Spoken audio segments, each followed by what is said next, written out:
At the studios of WCMT, Chris Brinkley with University of Tennessee at Martin, Coach Jason Simpson. Coach, welcome to the radio station again. Hey, good to see you. Good to be here. Don't have any pizza for you, but you got something to drink, got some water. Dude, I am so excited. I've been looking. There are some Skyhawk talks that I don't look as forward to as this one. But Me either. But I have a lot to talk about, man. First of all, congratulations. Well, thanks. I'm very proud for our players and our coaches and our players' families and just everybody that keeps up with Skyhawk football. It was a great night. The great thing, what I like most about sports is that before a kickoff or a tip-off, you know that something can happen tonight that you've never seen before, and you might not ever forget. Even in our postgame when you were visiting with John Abel, you said, this is one we'll remember forever. Well, no question. I mean, anytime you win one that, people don't think the experts think you shouldn't win or you're an underdog, but, like we talked about today, we're getting ready for a big one this week, but it's not like you got to beat them 9 out of 10 times. It's not like the World Series where you got to win 4 out of 7. You got to win one game, 4 quarters, and you have to come to play every week. Because anybody, anywhere, anytime, things can happen. Before we talk about the game, I've got a lot of questions that were related to the game, but were not the game. The weather delay. And the numbers coming out between 7:56 and 8:54, there were 724 lightning strikes within 10 miles of the stadium. The weather game started at 6. The weather delay was 2 hours and 40 minutes. We stayed on the air the entire time. Did you really? We did the entire time. You should have heard some of the stuff we talked about. Man, you were going back to childhood. What were you doing? That's what I wanted to know. As we were sitting in our little dry press box, I wondered, what are the coaches? And I know what you were doing changed from the first time you went in the locker room till the third time you said, oh, there's another delay. That's a long time. So there was a lot of, the first 30 minutes you're going through your call sheet and you're trying to make sure that, it's 2nd and 10 when you go back, the ball to the 35-yard line, plus 35. So, what exactly do we want to call? What exactly formation do we want to be in? This is just the coaches, or you're with the players? Well, so that's how it started off, myself and a couple of the offensive coaches. And then, I go back in the locker room and I visit with Derek Carr for a few minutes, and then another 30 minutes, another lightning strikes. And so they say, okay, another 30 minutes. And so, I had to run my son and his friends out of the locker room, a couple times. So that took about 30 minutes, to do all that. Then we went over and had to visit with their head coach, with Justin Fuente and the ADs to talk about, the situation. What were the scenarios? What were the possibilities there? Well, it was kind of scary because at first you're thinking, come on now, it's only 10-7 in the third quarter. What, now they want to talk about the way they worded it was, first of all, the officials said this was a Conference USA rules, which stated that the game, you couldn't start after midnight. Well, at the time, you're not that worried about it. Now, 2 hours into it, you're thinking, okay, what if another, because it's every 30 minutes. Right. One lightning bolt equals 30 minutes. So I'm doing the math in my head. How many more lightning strikes? And what can happen? I was thinking this too. You can have a lightning bolt, a 30-minute or 28-minute delay, another lightning bolt, and a 28-minute delay, and another. This could go on exactly very late in the early morning hours. Then the officials, realized quickly after we brought it to their attention, well, we're not a part of Conference USA, so therefore that was out of the. We're not playing under those rules. We're playing under NCAA rules, and NCAA rules states this. I think I'm wording this correctly. That you have 3 choices. One, you can postpone the game, which means we'd have to come back to another date, and we tried to look at our different off days. So you would not have done that Sunday? I don't think that was one of the options. Okay. And it never got to that part.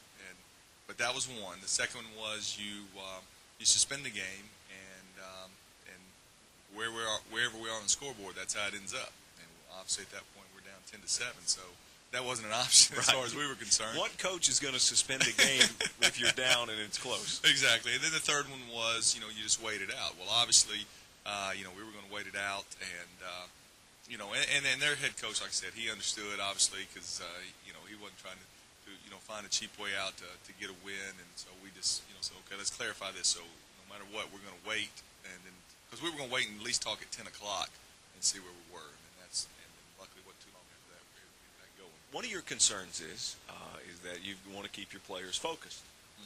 How do you do that?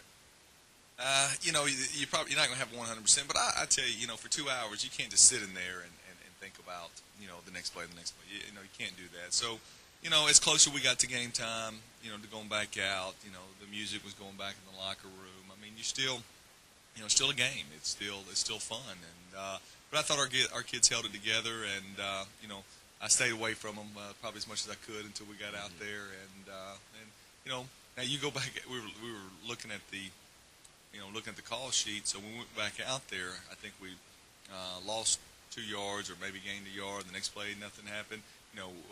Second down, nothing. Third down, no gain. And then fourth, we were 4th and 10.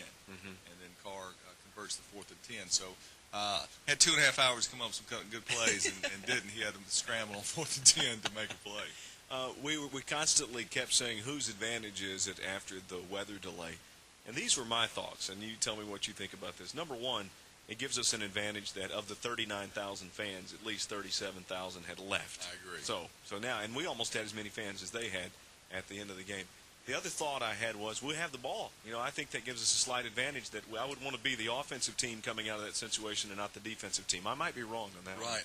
I don't know if that had too much to play with it, but I think that was very important to us is that, we had as many fans as they did, once we got back out there because of the time, the rain and stuff. So that played in our favor. But there were some third downs early where the crowd got into it, and that can work against us a little bit. Besides that, I think where the advantage came into play, in my opinion, is how many returning players we have, how many juniors and seniors we have. I said that. And so, maturity.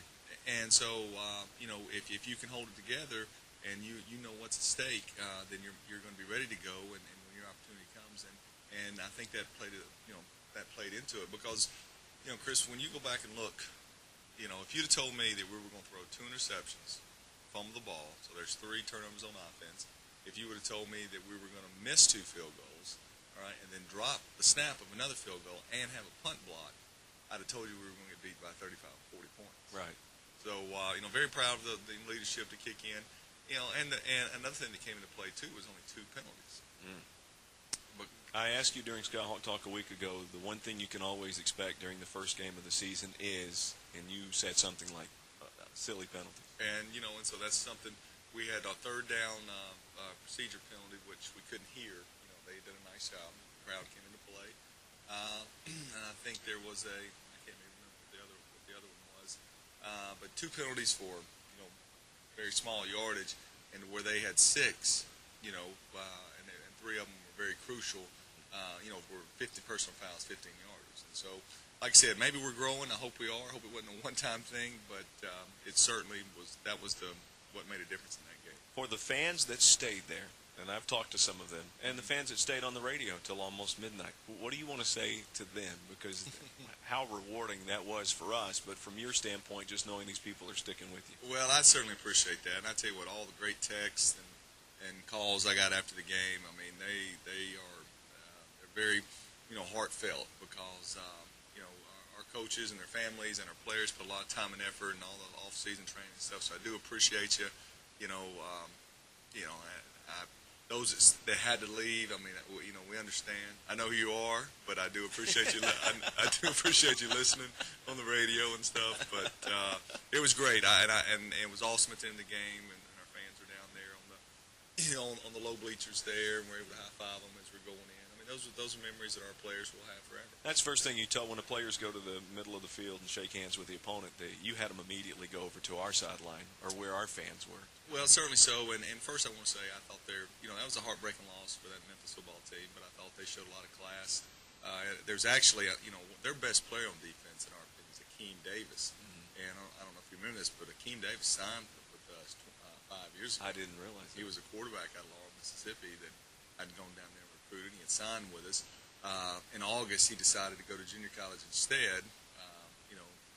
The appeal there is you come play for us at junior college 1 year as your NCAA qualifier. You'll go to Florida State or Alabama or someplace like that. And, he played, and he's a good player, obviously. He stayed there for Jones Junior College for 1 year, and then he's been at Memphis the last 4 years. But Julie and I were out hugging in the middle of the field, and Akeem came up. It was his class act, and congratulated us. So I take my hat off to their coaches and their players of how they handle themselves. You mentioned getting a lot of text. I got a text immediately when the game was over. It was from a former UT Martin player. I thought this was neat. Brent Harris, who was a kicker for Coach McCorkle, and Coach Griffin sent a text and said, "We've come a long way."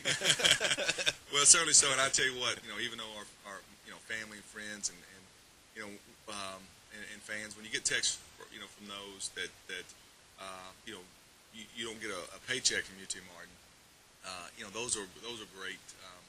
Great greetings. Are you saying I'm nice to you only because I get paid? I'm wondering sometimes. Go ahead, Coach. But former players that they care about it enough to to get their old ball coaches cell phone number out. Those are heartfelt. And I tell you, from a professional standpoint, other coaches around the country that see the score go to the bottom of the ticker, those things kind of make you proud. Okay, we'll talk about the game when we come back with Coach Jason Simpson. Tonight, live from the studios at WCMT. More coming up on the UT Martin Skyhawk Sports Network.